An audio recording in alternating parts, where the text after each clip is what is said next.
Good morning. সকাল সকাল আজকে রান্না দিয়েই স্টার্ট করলাম।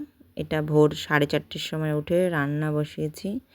ভাত হচ্ছে, শাক ভাজা একপাশে হচ্ছে, আর পনির হবে, ডাল সেদ্ধ হয়ে গেছে। আজকে তোমাদের সাথে রান্নাই শেয়ার করব। পনির আমি কেমন করে করি, তেল গরম হয়ে গেছে, এবার পনিরগুলো আমি ভেজে নেব। এপাশে আবার ডাল সেদ্ধ বলছি, ডাল সম্বার দেব। আলু ভাতের জন্য একটু তেল লঙ্কা তুলব। পনিরগুলোকে প্রথমে ভেজে নিলাম, দুবারে পনিরগুলো ভাজছি।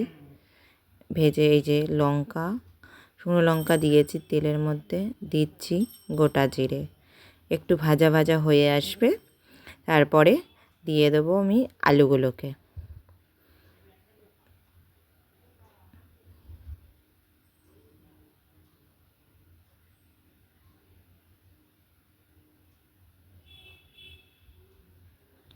আলুগুলোকে দিয়ে ফেললাম। আলুগুলো এবার ভাজা হতে থাক। ততক্ষণে আমি যে মশলাটা এর সাথে দিই সেটা আমি রেডি করব। এদিকে আলু ভাতের লঙ্কাও ভাজা হয়ে গেছে, ওটা তুলে নিলাম।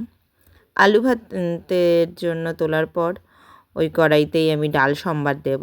আবার লঙ্কা দিয়ে পাঁচফোড়ন দেব। পাঁচফোড়ন দিলেই ভাজা ভাজা যেই হয়ে এসছে, ডাল দিয়ে দিয়েছি। আর এদিকে আলুটা ভাজা ভাজা হয়ে এসছে, তখন আমি দিচ্ছি আদা বাটা, লঙ্কার গুঁড়ো, জিরের গুঁড়ো, আর হচ্ছে টমেটোটাকে আজকে আমি পেস্ট করে নিয়েছি। পেস্ট করে নুন হলুদ একটু সামান্য চিনি দিয়ে এই যে কষাচ্ছি। একটু কষানো হবে, যতক্ষণ না তেল ছাড়বে ততক্ষণ তো জানোই সবাই জল দেয় না, আমিও সেই একই করছি। এইদিকের কড়াই করতে করতে আবার ওইদিকে যাচ্ছি। এদিকে ডাল সম্বার দিয়ে যে ডাল ফুটে উঠেছে, এই যে নাড়িয়ে দিলাম। এরপরে ডালটাকেও হয়ে গেলে নামিয়ে দেবো। একবার এপাশে একবার ওপাশে। সকাল সকাল আমাদের একটু তাড়াই থাকে, আমাদের ভোর 4টে 4:30-র সময় উঠেই রান্না বসাতে হয়। না অফিসে যাই 7টার মধ্যে, আমি আবার মেয়েকে নিয়ে স্কুলে যাই। এই যে কষানো হয়ে এসছে, আরও একটু হবে। দেখছো তো কেমন কালারটা এসছে। তারপরে তো কষানো হওয়ার পর জল দিয়ে দিয়েছি, সেটা আর ক্লিপ নিতে পারিনি। এই যে তারপরে পনিরও দিয়ে দিলাম আলুগুলো সেদ্ধ হওয়ার পর। এই যে রান্নাবান্না সব সেরে মেয়েকে নিয়ে স্কুলে বেরিয়ে গেলাম, স্কুল দিতে যাচ্ছি। আজকে থেকে মেয়ের হাফ ইয়ারলি এক্সাম শুরু। সমস্ত কাজ সেরে, রান্না সেরে আবার মেয়েকে তোলা, মেয়েকে খাওয়ানো, ওর দিকে একটু ধ্যান, ওকে রেডি করে ঠরে দিতে যাই। তারপরে আবার আসতে হয়। চলে এলাম, ওকে দিয়ে এসে এই যে দুজনে একটু চা খাচ্ছি। চা খাওয়ার পর আবার আরেক পত্তন কাজে শুরু হবে। ঘর দুয়ার পরিষ্কার টরিষ্কার করে স্নান টান করে। শুভ সকাল। এখন হচ্ছে সমস্ত কাজ সেরে আমি এই চলে এলাম পুজো দিতে। এখন আমি পুজো দেব। পুজো দিয়ে আবার একটুখানি কাজ আছে, সেই কাজগুলো করব, তোমরা দেখতে থাকো।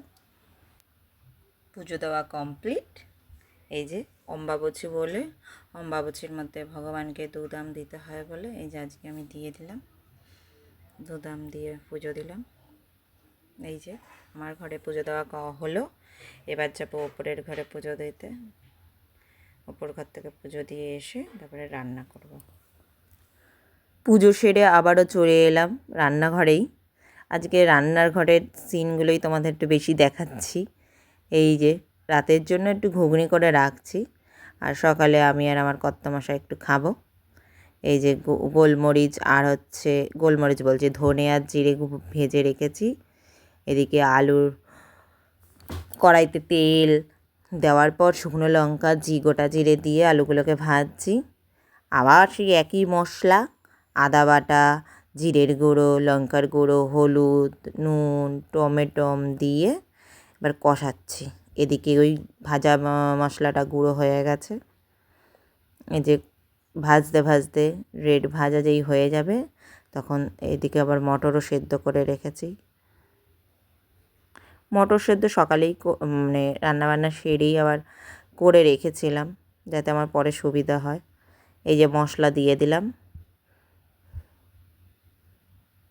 মশলা দিয়ে একটু সামান্য বাটিটা ধুয়ে জলটা না দিলে না বাটিতে লেগে থাকে মশলাগুলো, ওই জন্য দিয়ে দিলে মশলাটাতেও একটু জল গেলে আলুগুলো তাড়াতাড়ি একটু সেদ্ধ হয়ে যাবে।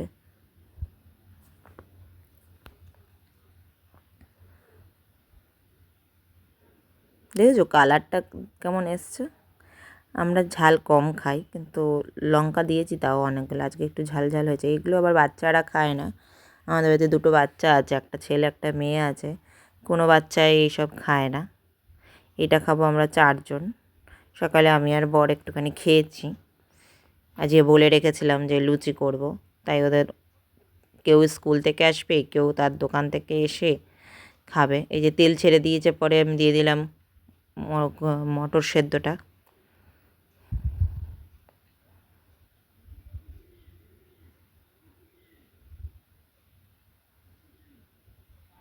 এই যে হয়ে এসছে, তখন দেব একটু ঘি আর দেব হচ্ছে ওই ভাজা মশলাটা।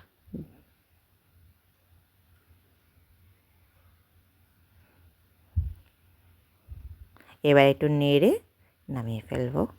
হয়ে গেল। এই করতে করতে একপাশে ময়দা মাখছি, আবার ময়দা মাখা হয়ে গেল, লুচিও বানানো হয়ে গেল।